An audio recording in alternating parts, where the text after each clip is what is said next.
মা পাত্রী দেখতে উঠে পড়ে লেগেছে।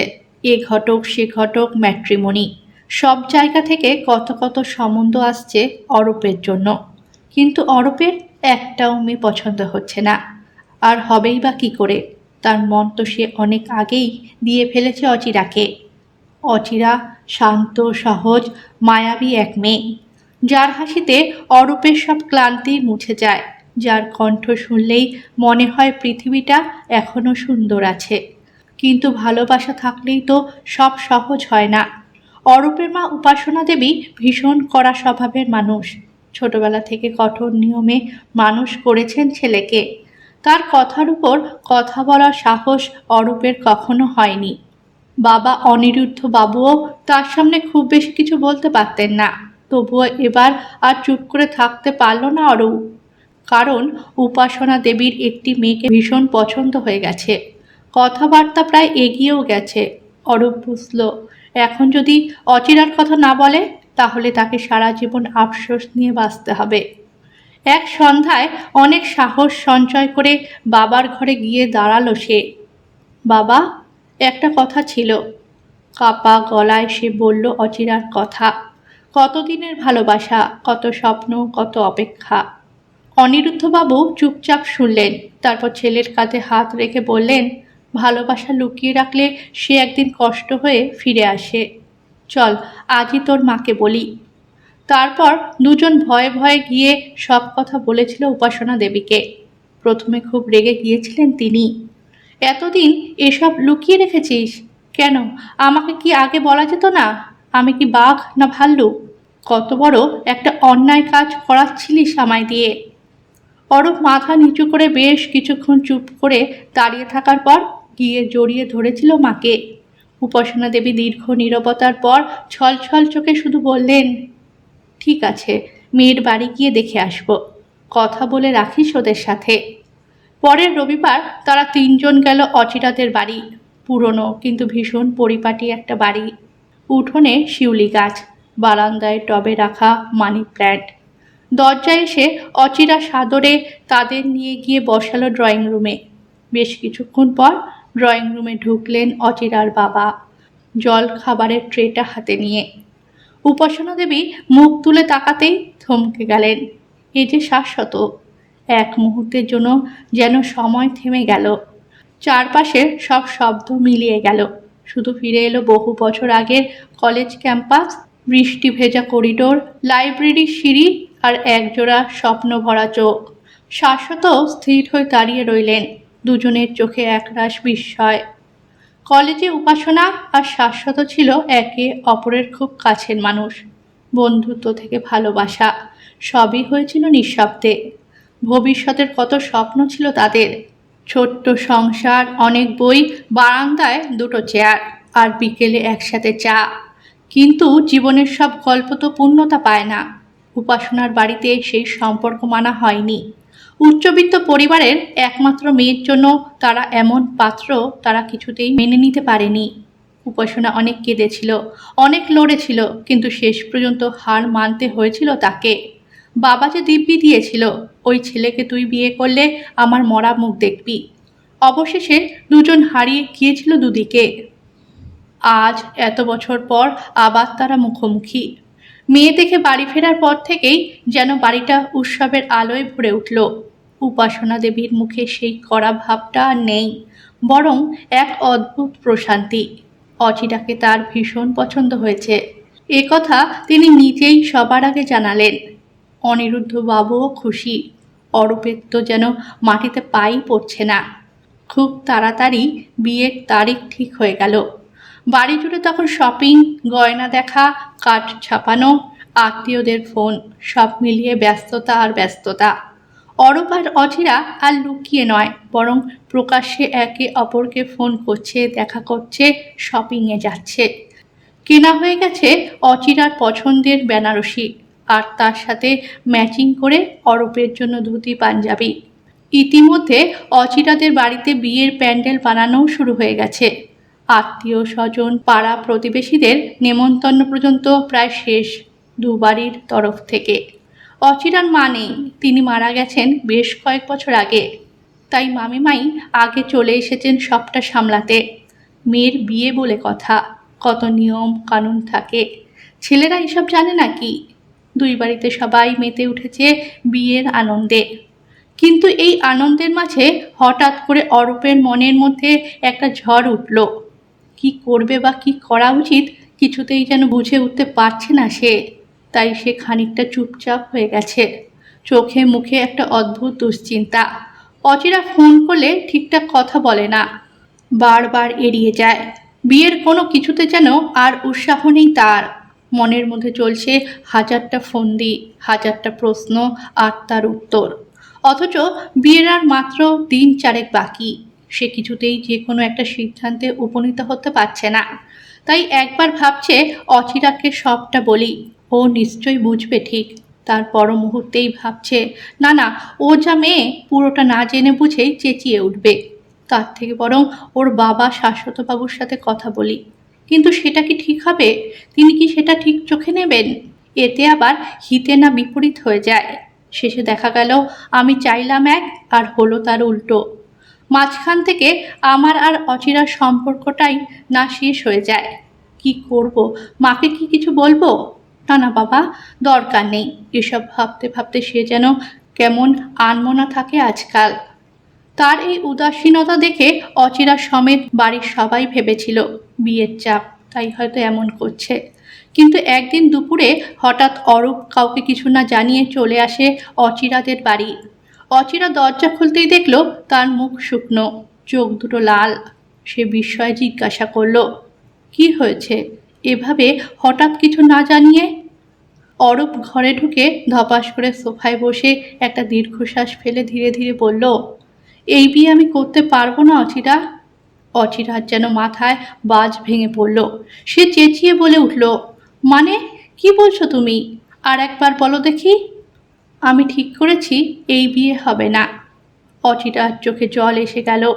কিছুক্ষণ পরে কাপা গলায় বলল, কারণটা জানতে পারি কি? তাহলে এতদিনের ভালোবাসা মিথ্যে ছিল সেসব? সব কি তাহলে অভিনয় ছিল? অরূপ মাথা নেড়ে বলল, না অচিরা, ভালোবাসা মিথ্যে নয়, কিন্তু একটা সত্যি আছে যা তোমাকে জানাতেই হবে। তারপর সে সেদিনের সব ঘটনা খুলে বলল। কিভাবে উপাসনা দেবী অচিরার বাবাকে দেখে থমকে গিয়েছিল, কিভাবে তাদের চোখের ভাষা সব বলে দিয়েছিল, কিভাবে বাড়ি ফিরে উপাসনা দেবী একা ঘরে বসে পুরনো কিছু চিঠি আর একটা ছবি বুকে চেপে কান্না করেছিলেন। সব কিছু অচিরা নিঃশব্দে শুনছিল। অরূপ একবার অচিরার দিকে তাকিয়ে নিয়ে বলল, ওরা আজও একে অপরকে ভুলতে পারেনি অচিরা। তাই আমি ঠিক করেছি এই বিয়ের আসরে আমরা নয়, ওদের বিয়ে দেব। এক মুহূর্তে অচিরার ধৈর্য ভেঙে গেল। তুমি পাগল হয়েছ? মানুষের জীবন কি ছেলে খেলা? এত বড় সিদ্ধান্ত তুমি একা নিয়ে ফেললে? আমাদের কথা একবারও ভাবলে না? আমি আমাদের কথাই ভাবছি। বলো, তোমার বাবা বা আমার মা, ওরা কি আমাদের কেউ নয়? না না অরূপ, তুমি আবেগে ভেসে যাচ্ছ। তাদের মধ্যে তর্ক বাড়তেই হঠাৎ দরজার সামনে এসে দাঁড়ালেন শাশ্বতবাবু। আড়াল থেকে সব কথা শুনেছেন তিনি। ধীরে ধীরে ভিতরে এসে বললেন, এটা কোনোভাবেই সম্ভব নয় অরূপ। আমি না হয় একা মানুষ, কিন্তু এখনো তোমার বাবা বেঁচে আছেন। তার সামনে এসব কথা ভাবাটাই অন্যায়। অরূপ শান্ত গলায় বলল, অনিরুদ্ধবাবু আমার বাবা ঠিকই, কিন্তু উপাসনা দেবী আমার মা নন। শাশ্বতবাবু আর অচিরা দুজনেই অবাক। মানে? অরূপ বলল, আমি জন্মানোর সময় আমার মা মারা যান। তখন পিসিমাই আমাকে কোলে তুলে নেন। নিজের জীবন, নিজের সুখ সব বিসর্জন দিয়ে আমায় মানুষ করেছেন। তাই আমি তাকে মা বলে ডাকি। তিনি কখনো বিয়ে করেননি, শুধু আমার জন্য, আর হয়তো আপনার জন্য। তার কথা শুনে অচিরা আর শাশ্বতবাবু নিস্তব্ধ হয়ে গেল। অরূপ একটা দীর্ঘশ্বাস ফেলে বলল, সেদিন আমি দেখেছি পিসিমা একা বসে এক গোছা চিঠি আর আপনার ছবি নিয়ে কাঁদছিল। এত বছর পরও সে আপনাকে ভুলতে পারেনি আঙ্কেল। তাই আমি ঠিক করেছি আমাদের বিয়ে হোক বা না হোক, আপনাদের বিয়েটা হোক। শাশ্বতবাবুর হাত কেঁপে উঠল, চোখ নামিয়ে নিলেন তিনি। অচিরার বুকটাও হঠাৎ ভারী হয়ে এলো। সে ভাবল তার বিয়ের পর এই বাড়িতে বাবা একা হয়ে যাবে। সারাদিন কার সঙ্গে কথা বলবে? অসুখ বিসুখ হলে কে দেখবে?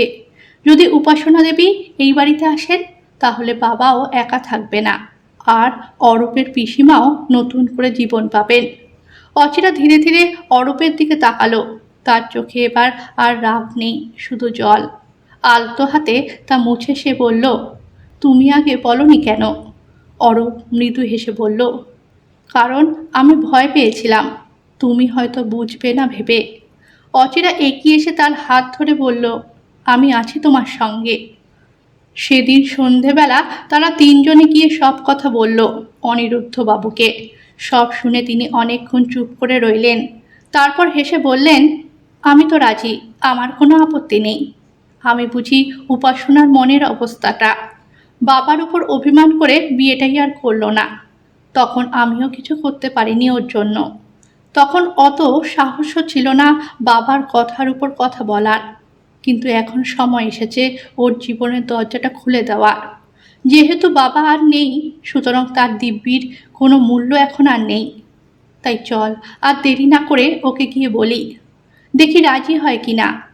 যা বোন আমার একটা, আমার নিজেরও মাঝে মাঝে ভয় হয় ওর সামনে কথা বলতে। উপাসনা দেবী কিছুতেই রাজি হলেন না। এই বয়সে এসব কি মানায়? সমাজ কি বলবে? তাছাড়া ছেলের বিয়ের সময় মাও নাকি বিয়ের পিঁড়িতে বসবে। মা তো আমি। কিরে বল, মানই আমি তোর?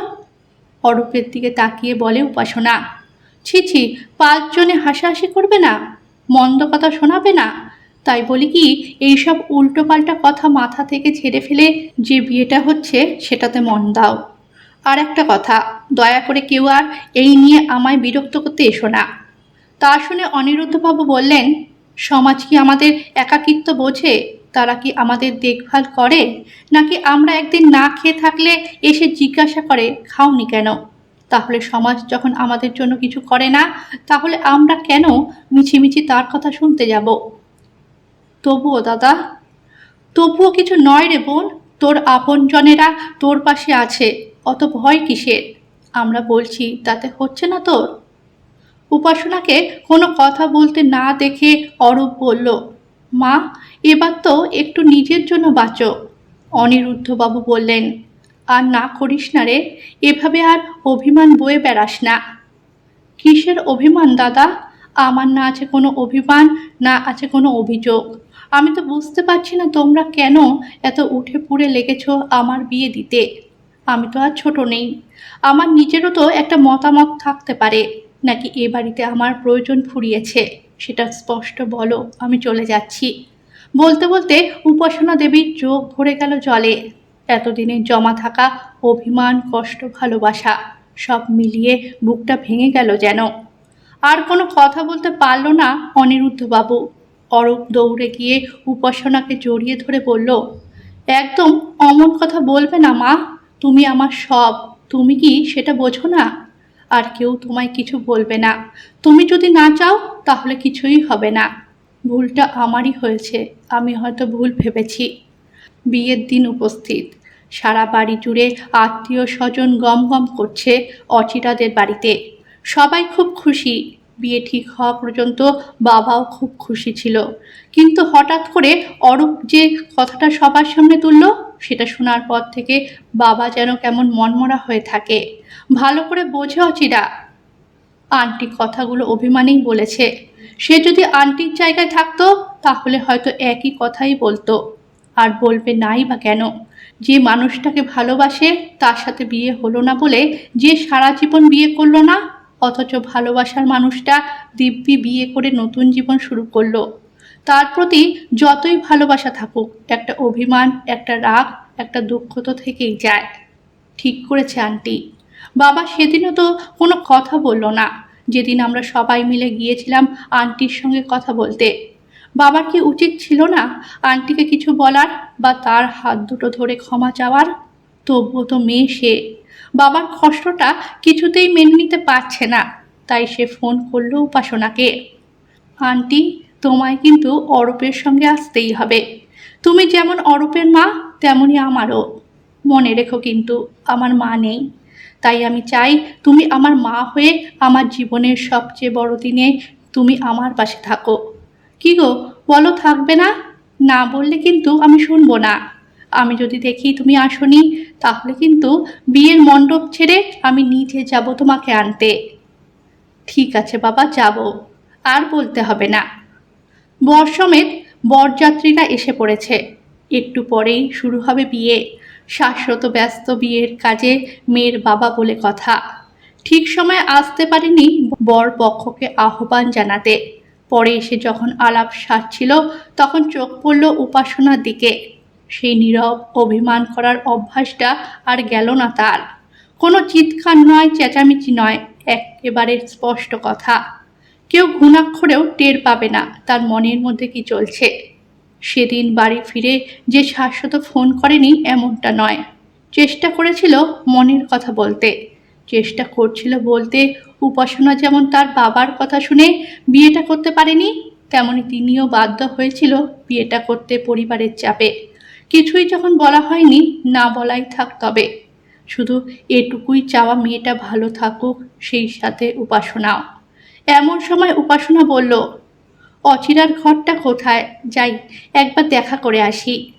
শাশ্বত মৃদু কণ্ঠে বলল, এসো আমার সঙ্গে, আমি দেখিয়ে দিচ্ছি। কোনো কথা না বলে চুপচাপ শাশ্বত আর উপাসনা গেল অচিরার ঘরে। উপাসনাকে দেখতে পেয়ে অচিরা দৌড়ে এসে তার কাঁধে মাথা রেখে বলল, মা, তুমি রাজি হয়ে যাও না প্লিজ। তুমি না বললে আমি ও বাড়িতে বউ হয়ে যাব না। আরেকটা কথা, দূর থেকে অভিমান করে কিন্তু কাউকে জব্দ করা যায় না, কাছে এসে জব্দ করতে হয়। বুঝলে আমার কথা?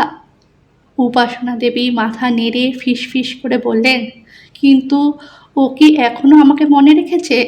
সে কি চায় আমায় বিয়ে করতে?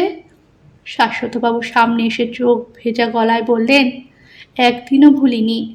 অচিরার সাথে ফোনে ছিল অরূপ, তাদের কথোপকথন সব শুনছিল সে।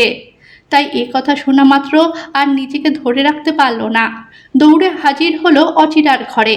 তারপর শাশ্বতবাবুর হাত ধরে বলল, চলো পিসেমশাই, সরি বাবা, চলো বিয়ের মণ্ডপে যাই। তুমি তো ধুতি পাঞ্জাবি পরেই আছো। এই কে আছিস, আমার গাড়ির ডিকি থেকে ফুলের মালা আর টোপরটা নিয়ে আয়। আর অচিরা, তুমি মাকে সাজিয়ে নিয়ে একসাথে এসো, আমরা অপেক্ষা করছি। আত্মীয় স্বজন, পাড়া প্রতিবেশী অবাক।